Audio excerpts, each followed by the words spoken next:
తాకట్లో ఉన్న మీ బంగారాన్ని విడిపించి ఆ రోజు ఆన్లైన్ రేటుకి కొంటాం. Sharma gold company. గురువుగారు నమస్కారం. వాగర్థావివ సంపృక్తౌ వాగర్థ ప్రతిపత్తయే జగతః పితరౌ వందే పార్వతీ పరమేశ్వరౌ. సదాశివ సమారంభాం శంకరాచార్య మధ్యమాం అస్మదాచార్య పర్యంతం వందే గురు పరంపరాం. ఆదిత్యాయ చ సోమాయ మంగళాయ బుధాయ చ గురు శుక్ర శనిభ్యశ్చ రాహవే కేతవే నమః. గురుగారు, మనకి ఈ నెల 14వ తేదీన మకర సంక్రాంతి పండుగ వస్తుంది. సో మకర సంక్రమణం తర్వాత ఏ రాశుల వారికి అదృష్ట యోగం పట్టబోతోంది, ఏ రాశుల వారికి సమస్యలు ఉన్నాయి, ఈ సంక్రాంతి పండుగ రోజు కనుక ఎలాంటి పరిహారాలు చేసుకుంటే నెల రోజుల పాటు వాళ్ళకి అదృష్ట యోగం కలిగే అవకాశాలు ఉంటాయంటారు గురువుగారు? మనం గమనించుకున్నట్లయితే, శాస్త్రాన్ని అనుసరించి మనం చెప్పుకున్నట్లయితే, రవి ఒక్కొక్క రాశి మారుతూ ఉంటాడు. 12 రాశులు మారేసరికి ఒక సంవత్సర కాలం పూర్తవుతుంది. అంటే ప్రతి నెల 30 రోజులు, అనగా 30 రోజుల పాటు ఒక్కొక్క రాశిలో సంచారం చేస్తుంటాడు. ఈ యొక్క 14వ తారీఖు రోజున సూర్య భగవానుడు మకర రాశిలోకి ఉత్తరాషాఢ నక్షత్రం 2వ పాదంలోకి ప్రవేశం చేయడంతో మకర సంక్రమణం అని అంటారు. ప్రతి రాశిలోకి వెళ్ళే సందర్భాన్ని ఆ సమయంలో సంక్రమణం అంటారు. అంటే ఇప్పుడు మేషరాశిలోకి వచ్చాడు అనుకోండి మేష సంక్రమణం, తులారాశిలోకి వచ్చాడు అనుకోండి తులా సంక్రమణం, అలాగే కర్కాటక రాశిలోకి వస్తే కర్కాటక సంక్రమణం. ఇక అప్పటి నుంచి దక్షిణాయనం ప్రారంభమవుతుంది. ఈ కర్కాటక సంక్రమణం నుంచి మొదలుకొని ఉత్తరాయణంలో ప్రవేశం చేసేంత వరకు, అనగా మకర రాశిలో ప్రవేశం చేసేంత వరకు కూడా దక్షిణాయనంగా చెప్పబడుతుంది. ఈ మకర రాశిలో ఎప్పుడైతే ప్రవేశం చేస్తాడో ఆ రోజు నుంచి మళ్ళీ కర్కాటక రాశిలోకి రవి వచ్చేంత వరకు ఉన్నటువంటి కాలాన్ని ఉత్తరాయణము అని అంటారు. అంటే దేవతలకి పగలు ఉత్తరాయణము, రాత్రి దక్షిణాయనం అని చెప్పబడి ఉంది. మనకు మాత్రం ఒక సంవత్సరం, దేవకాలాన్ని ప్రకారం ఒక రోజు, 6 నెలలు పగలు 6 నెలలు రాత్రి. కాబట్టి ఈ యొక్క రవి భగవానుల వారు తన సొంత నక్షత్రమైనటువంటి నక్షత్రంలో ప్రవేశించే సందర్భాలు 3 సార్లు మాత్రమే ఉంటాయి. ఒకటి ఎందుకు అనంటే, రవి భగవానుడు పితృకారకుడుగా చెప్పబడి ఉంది. పగలు జన్మించినటువంటి వాళ్ళకి, అనగా సూర్యోదయం నుంచి సూర్యాస్తమయం వరకు ఎవరైతే జన్మించి ఉంటారో వాళ్ళకందరికీ కూడాను రవి పితృకారకుడు. సూర్యాస్తమయం నుంచి మళ్ళీ సూర్యోదయం వరకు ఎవరైతే జన్మించి ఉంటారో ఆ యొక్క వారికి శని భగవానుడు పితృకారకుడు అవుతాడు. కాబట్టి ఇట్టి శని భగవానుడి యొక్క రాశి అయినటువంటి మకర రాశిలోకి, మరియు రవి భగవానుడు పితృకారకుడు ఉదయం, రాత్రికి శని భగవానుడు జన్మించినటువంటి వాళ్ళకి. కాబట్టి ఇద్దరు పితృకారకుల యొక్క సమాగమం ఈ యొక్క మకర రాశిలోకి ఈ జనవరి 14న ప్రారంభమవుతుంది. దీనినే మకర సంక్రమణము అని అంటారు. కాబట్టి ఇంతకుముందు మనం చెప్పినట్లుగా రవికి సంబంధించినటువంటి తన సొంత నక్షత్రంలో ప్రవేశం చేసేటువంటిది 3 సందర్భాలు. ఒకటి కృత్తికా నక్షత్రం 1వ పాదం వరకు, అనగా కృత్తికా నక్షత్రం సొంత నక్షత్రం 1వ పాదం వరకు మేషరాశిలో, 2వ పాదములో వృషభ రాశిలో ఉన్నప్పుడు వృషభ సంక్రమణం జరుగుతుంది. ఇక ఉత్తరా నక్షత్రం 1వ పాదం అయిపోయి ఉత్తరా నక్షత్రం 2వ పాదం ప్రారంభం చేసే సమయానికి కన్యా సంక్రమణం అంటారు. ఆ కన్యా సంక్రమణం అప్పుడు ప్రారంభమవుతుంది. ఇక 3వది ఉత్తరాషాఢ నక్షత్రం 1వ పాదం అయిపోయి 2వ పాదంలోకి ప్రవేశం చేసినప్పుడు మకర రాశిలోకి ప్రవేశం చేస్తాడు, మకర సంక్రమణం అవుతుంది. ఈ 3 సంక్రమణంలో కల్లా ఉన్న 12 సంక్రమణంలోకెల్లా మకర సంక్రమణం చాలా విశేషం. తన సొంత నక్షత్రంలో ప్రవేశం చేసిన మకర రాశిలో మకర సంక్రమణమే ప్రాధాన్యత సంతరించుకుంది. ఎందుకనంటే ఈ యొక్క మకర సంక్రమణం రోజునే గతించినటువంటి పితృదేవతలందరూ కూడా పితృలోకానికి చేరుకుంటారు. ఈ మకర సంక్రమణం రోజునే పితృదేవత ఆరాధన విశేషంగా చేస్తారు. ఎందుకంటే తన కొడుకైనటువంటి శని ఇంటికి రవి భగవానుల వారు వస్తున్నారు, అనగా తండ్రి వస్తున్నాడు. కాబట్టి ఈ మకర సంక్రమణం సందర్భంగా ఉన్నటువంటి భూమి మీద ఉన్నటువంటి ప్రతి మానవుడు కూడా తన పితృదేవతల కోసం ఖచ్చితంగా తర్పణాది కార్యక్రమాలు, పిండ ప్రదాన కార్యక్రమాలు, వారి పేరు మీద వస్త్రదానములు, ఇంకా ఏదైనా దానములు చేయాలి మకర సంక్రమణం రోజున. అయితే ఈ మకర సంక్రమణం దారభ్యత నెల రోజుల పాటు ఏ రాశుల వారికి యోగదాయకంగా ఉంటుంది అనంటే, ప్రధానంగా మీనరాశి నుంచి 11వ స్థానంలో రవి ప్రవేశం చేస్తున్నాడు. కాబట్టి మీనరాశి వారికి అద్భుతంగా ఉంటుంది. మేషరాశి వారికి 10వ స్థానంలో వస్తున్నాడు, వారికి బాగుంటుంది.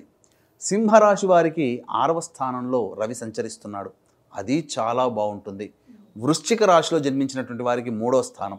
కాబట్టి వెరసి మీనరాశి వారికి, మేషరాశి వారికి, సింహరాశి వారికి, వృశ్చిక రాశి వారికి యోగదాయకమైనటువంటి కాలంగా చెప్పవచ్చు. ఈ మకర సంక్రాంతి నుంచి నెల రోజుల పాటు ఎవరైతే ఈ మీన, మేష, సింహ, వృశ్చిక రాశిలో జన్మించి ఉంటారోనమ్మా, వాళ్ళు ఖచ్చితంగా ఉద్యోగంలో ప్రమోషన్లు పొందడం కానీ, ప్రతీదీ కూడాను కుటుంబంలో సుఖ సౌఖ్యాలు కలగడం కానీ, ఆయురారోగ్యాలు మెరుగుపడడం కానీ, ఉద్యోగం లేని నిరుద్యోగస్తులకి ఉద్యోగం లభించడం కానీ, ఏదైనా కానీ వారి జీవితంలో శుభాలు అనేటువంటివి ఈ నెల రోజుల్లో జరిగి తీరుతాయి. ఇంతకాలం నుంచి వేచి చూస్తున్నటువంటి శుభ ఫలితాలు ఏవైతే ఉంటాయో ఈ మీన, మేష, సింహ, వృశ్చిక రాశిలో జన్మించినటువంటి అందరికీ కూడా రవి భగవాన్ల వారు మకర సంక్రమణ పుణ్యకాలం సందర్భంగా యోగాలని తీసుకొని వస్తున్నారు. మిగతా రాశుల వారందరూ ఇబ్బందులు పడతారంటే వాళ్ళకి మనోక్లేశం ఉంటుంది, బంధువులతో విరోధము కానీ, వాక్కు వల్ల విరోధము కానీ, ధన నష్టం కానీ, ఉద్యోగ నష్టము కానీ, పదవీ నష్టము కానీ, వ్యాపారంలో నష్టం కానీ, ఆరోగ్యపరంగా నష్టం కానీ, అలాగే సంతోషంగా ఉండలేకపోవడం కానీ మిగిలిన రాశుల వాళ్ళు, ఈ 4 రాశులకి వారు తప్ప మిగిలిన 8 రాశుల వారు అనగా వృషభ, మిథున, కర్కాటక, కన్య, తుల, ధనుస్సు, కుంభ రాశులలో జన్మించిన వాళ్ళు వీళ్ళందరూ కూడా ఎక్కువగా సమస్యలు, ముఖ్యంగా మిథున రాశి వారికి అష్టమ స్థానంలో ఉన్నటువంటి కారణం చేత అనారోగ్య సమస్యలు రావచ్చు. వృషభ రాశి వారికి పిత్రార్జితం సంబంధించిన సమస్యలు, కోర్టు ఇష్యూస్ కానీ, లేకపోతే తండ్రితో విభేదాలు కానీ రావచ్చు. కర్కాటక రాశి వారికి భాగస్వామ్య వ్యాపారస్తుల మధ్య లేదా దంపతుల మధ్య విభేదాలు రావచ్చు. కన్యా రాశి వారికి వారు ఆలోచించినది ప్రతీది కోణం నెగిటివ్గా జరగవచ్చు. తులారాశి వారికి వాహనములు అమ్మివేయడం కానీ, గృహాలు అమ్మివేయడం కానీ, లేదా తనది అనుకున్నటువంటి ఏదైనా వస్తువు కానీ ఇబ్బంది పడవచ్చు. తల్లిగారి ఆరోగ్యం పట్ల శ్రద్ధ వహించాలి. అలాగే ముఖ్యంగా ఈ తులారాశి వారు వాహనం నడిపేటప్పుడు జాగ్రత్తలు పడాలి. ధనుస్సు రాశి వారికి కుటుంబ సభ్యులతో కలహాలు కానీ, లేకపోతే వాక్కు వల్ల నష్టములు జరగడం కానీ, ధన నష్టం కానీ జరుగుతుంది. మకర రాశి వారికి ముఖ్యంగా ఆరోగ్యం కాపాడుకోవాలి. కుంభరాశి వారికి అనవసరమైనటువంటి ప్రయాణాలు జరుగుతాయి, అలాగే ఇబ్బందికర పరిస్థితులు జరుగుతుంటాయి, ఖర్చులు అధికంగా అవుతుంటుంటాయి, నిద్ర సరిగ్గా ఉండదు. కానీ మిగిలినటువంటి ఈ మీన, మేష, సింహ, ఈ వృశ్చిక రాశిలో జన్మించినటువంటి వారికి మాత్రం ఖచ్చితంగా సౌభాగ్యం ఉంటుంది, మంచి జరుగుతుంది, అలాగే సోదరిమణుల యొక్క అనుగ్రహం కలుగుతుంది. ముఖ్యంగా ఏది చేసినా ఫలప్రదముగా ఉంటుంది, యోగదాయకంగా ఉంటుందని చెప్పవచ్చు. ఓకే గురుగారు. సో అయితే మరి అంటే నాకున్న చిన్న సందేహం గురుగారు, సో రవి మకర రాశిలోకి వస్తున్నాడు కదా, ఇప్పటివరకు కూడా ఏలినాడు శని ప్రభావం ఉండింది, సో ఇకపై తొలగుతుంది అనేది విన్నాము. సో ఇప్పుడు కూడా ఇంకా ఆరోగ్యపరంగా ఇబ్బంది ఉంది అని అంటున్నారు. ఏలినాడు శని ప్రభావానికి సంబంధించినటువంటి చూసుకుంటే రవి మార్పుతో కాదు, శని మార్పుతో మనం లెక్క చేసుకోవాలి. కాబట్టి మార్చి 29వ తారీఖు రోజున శని మారుతున్నాడు. కానీ ఈ శని మారుతున్నటువంటి కారణం చేత కుంభమీన మేషరాశి వారికి ఏలిన నాడు శని ప్రభావము, అలాగే సింహరాశి వారికి అష్టమ శని ప్రభావము, ధనుస్సు రాశి వారికి అర్ధాష్టమ శని ప్రభావము, మిథున రాశి వారికి కంటక శని ప్రభావము, అలాగే ఈ సంబంధించినటువంటి కర్కాటక రాశి వారికి, వృశ్చిక రాశి వారికి యోగ శని ప్రభావము, కన్యా రాశి వారికి ఈ యొక్క దాంపత్య శని ప్రభావం ఉంటుంది అని చెప్పవచ్చమ్మా. సో గురుగారు, మరి వీళ్ళకి నెల రోజుల ప్రభావం ఉండబోతుంది కాబట్టి ఈ రాశుల వారికి మరి వారు చేయాల్సినటువంటి పరిహారం గురించి తెలియజేస్తారా గురుగారు? తప్పకుండానమ్మా. ఈ సంబంధించినటువంటి మీన, మేష, సింహ, వృశ్చిక రాశిలో జన్మించిన వారు తప్ప మిగతా అన్ని రాశుల వారు అనగా వృషభము, మిథునము, కర్కాటకము, కన్యా, తుల, ధనుస్సు, మకరము, కుంభము, ఈ రాశిలో జన్మించిన వారు మాత్రం ఖచ్చితంగా పరిహారాలు పాటించి తీరవలసిందే. అది సామాన్యమైనటువంటి పరిహారాలేనమ్మా, వారికి వారుగా చేసుకోవచ్చు. ముఖ్యంగా గమనించినటువంటిది చూసుకున్నట్లయితే, ఈ సంబంధించినటువంటి ముఖ్యంగా చూసుకున్నట్లయితే ప్రధానంగా వీక్షించేటువంటి ప్రేక్షకులకు గమనిక, ఈ యొక్క భోగి సందర్భంగా పౌర్ణమి తిథి సోమవారము, ఆరుద్ర నక్షత్రము మరియు పుష్యమాస పౌర్ణమి, ఇవి అత్యద్భుతమైనటువంటి యోగమాలిక. ఈ సందర్భంగా జాతకరీత్యా సకల సమస్యలతో బాధపడేటువంటి వాళ్ళు, శని సమస్యలతో ఈ 2025వ సంవత్సరం మొత్తం కూడా శని ప్రభావం అన్ని రాశుల వారికి ఉంటుంది. కాబట్టి శనిదోష నివారణ హోమాలు, గత జన్మ కర్మదోష నివారణ హోమాలు, వీటన్నిటికి సంబంధించి 18 రకాల హోమాలు కేవలం 1700-1500 రూపాయలకి సర్వదోష నివారణ పూజల హోమాల్లో భాగంగా చేయించడం జరుగుతుంది. మీ గోత్రనామాదులు నమోదు చేసుకోవచ్చు. కార్యక్రమ తదనంతరం కాంటాక్ట్ చేసి పూర్తి వివరాలు తెలుసుకొని నమోదు చేసుకోవచ్చు. ఇక ఎటువంటి పరిహారాలు పాటించాలి అని అంటే ప్రధానంగా ఆ రోజున రవి మారుతున్నాడు కాబట్టి ముఖ్యంగా మకర సంక్రాంతి రోజున పొద్దున్నే కాలకృత్యాదులు తీర్చుకొని ఉదయిస్తున్నటువంటి సూర్యుడికి నమస్కారం చేసి సూర్యాష్టకం 6 సార్లు పారాయణం చేసి విష్ణు సహస్రనామ పారాయణం రావి చెట్టు కిందనైనా కానీ తులసి చెట్టు దగ్గరనైనా కానీ విష్ణు సహస్రనామ పారాయణం చేసి 2 అరటిపండ్లు ఆవు పాలు నైవేద్యం పెట్టవచ్చునమ్మా. ఈ విధంగా చేయాలి. ఇక ముఖ్యంగా ఉద్యోగ సమస్యలతో బాధపడేటువంటి వాళ్ళు చెరుకు రసంతో ఈశ్వరుడికి అభిషేకం జరిపించాలి. సంక్రాంతి పండుగ తెల్ల జిల్లేడు పూలతో అర్చన. వివాహ సమస్యలతో బాధపడేటువంటి వాళ్ళు, కుటుంబ సమస్యలతో బాధపడేటువంటి వాళ్ళు, ఇక్కడ ప్రధానంగా దాంపత్య సమస్యలతో బాధపడేటువంటి వాళ్ళు పటిక బెల్లం దొరుకుతుంది కదా, ఆ పటిక బెల్లం పొడిని నీటిలో వేసి ఆ నీటితో అభిషేకం చేయాలి. అలాగే చాలా రకాలుగా అనేక రకాలుగా సమస్యలతో మనస్సు ప్రధానంగా లేకుండా ఉండి అనేక రకాల సమస్యలతో బాధపడేటువంటి వాళ్ళు పంచామృతాలతో అభిషేకం జరిపించాలి.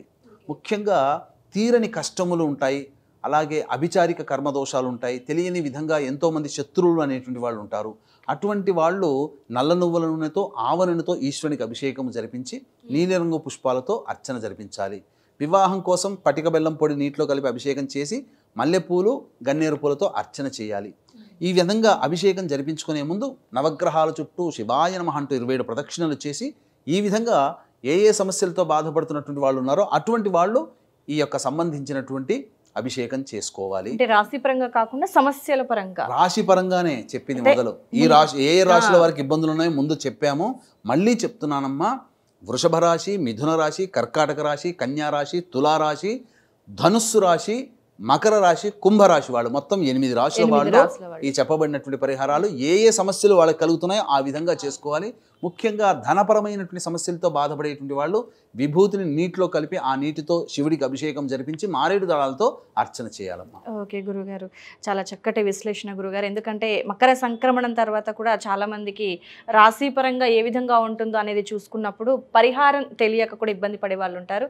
సో ఏ రాశుల వారికి గనక సమస్యలు ఉన్నాయో ఆ రాశుల వాళ్ళు, 8 రాశుల వాళ్ళు ముఖ్యంగా, సో మీరు చెప్పినట్టు గనక పరిహారాన్ని పాటిస్తే ఒక నెల రోజుల పాటు కనీసం ఆ సమస్యల నుండి బయటపడే విధంగా చక్కటి విశ్లేషణ తెలియజేశారు గురువుగారు. ధన్యవాదాలు. సర్వం శ్రీ ఉమామహేశ్వర పరబ్రహ్మార్పణమస్తు.